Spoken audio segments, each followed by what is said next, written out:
আশ্ৰয় শিবিৰত এটি হৃদয় বিদাৰক ঘটনা সংঘটিত হৈছে। মই দেখুৱাইছোঁ ৰুদ্ৰসাগৰৰ ৰূপহী বিল বনগাঁও প্ৰাথমিক বিদ্যালয়ৰ যি আশ্ৰয় শিবিৰ আছিলে, বানাক্ৰান্ত ৰাইজক ইয়াত ৰখা হৈছিলে আৰু এই আশ্ৰয় শিবিৰতে আজি এটি 11 বছৰীয়া শিশুৰ মৃত্যু হৈছে।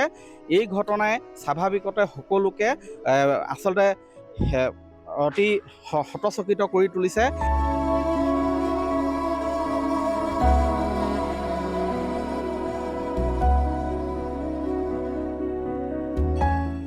নিবিড় হাজৰিকা নামৰ এগৰাকী 11 বছৰীয়া শিশুৰ জ্বৰ আৰু ডায়েৰিয়াত আক্ৰান্ত হৈ মৃত্যু হৈছে। এইটো মই দেখুৱাইছোঁ ৰূপহী বিল বনগাঁও প্ৰাথমিক বিদ্যালয় আৰু এই আশ্ৰয় শিবিৰটোতে আছিলে তেওঁলোক লক্ষীৰাম হাজৰিকাৰ পুত্ৰ।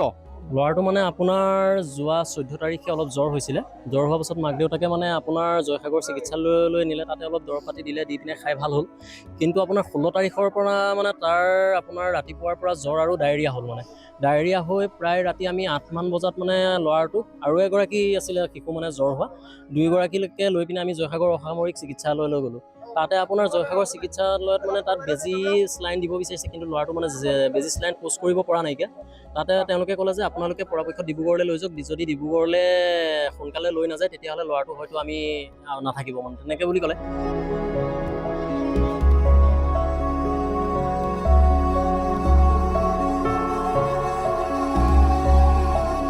কিন্তু আমি তাতে চৰকাৰী এম্বুলেঞ্চৰ লগত যোগাযোগ কৰিব বিচাৰিছিলোঁ। প্ৰায় আপোনাৰ 4-5খনমান এম্বুলেঞ্চ মানে ব্যস্ত বুলি ক'লে, আহিব নোৱাৰোঁ বুলি ক'লে। কিন্তু আমি ব্যক্তিগতভাৱে আমি গাড়ী যোগাৰ কৰিবলৈ মানে আমি ইয়াতে কি হৈছে, দিন হাজিৰা কৰা মানুহ, আপোনাৰ ব্যৱসায় বাণিজ্য সকলো ফালৰ পৰা বন্ধ হৈ আছে। মাক দেউতাকে অকণমান চিন্তা কৰিবলগীয়া হ'ল। তেতিয়া মই ব্যক্তিগতভাৱে আমাৰ দুখীয়াৰ বন্ধু যিজন আমাৰ সময়দাক ব্যক্তিগতভাৱে ফোন কৰি তেওঁক জনালোঁ। জনোৱাৰ পাছত তেখেতে ব্যক্তিগতভাৱে তেওঁ গাড়ী যোগাৰ কৰি দিলে। তেওঁৰ দ্বাৰাই আমি ডিব্ৰুগড়লৈ বাচ্ছাটোক লৈ যাবলৈ সক্ষম হ'লোঁ।